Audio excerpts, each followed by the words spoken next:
திருநீரு பூசிக்கொள்ளும் தெய்வானை மன்னவனை திருப்பரங்குன்றத்திலே காண்போம் ஐயா. கந்தனுக்கு வேல் வேல், கடம்பனுக்கு வேல் வேல், முருகனுக்கு வேல் வேல், குமரனுக்கு வேல் வேல். அலைப்பாயும் கடலோரம் சம்ஹார வடிவேலை செந்தூரில் நாம் காண செல்வோம் ஐயா.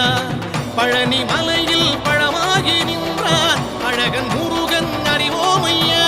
சுவாமி மலை, தணிகை மலை, பழமுதிரும் சோலை மலை, புலவுகின்ற மயிலழகை காண்போம் ஐயா.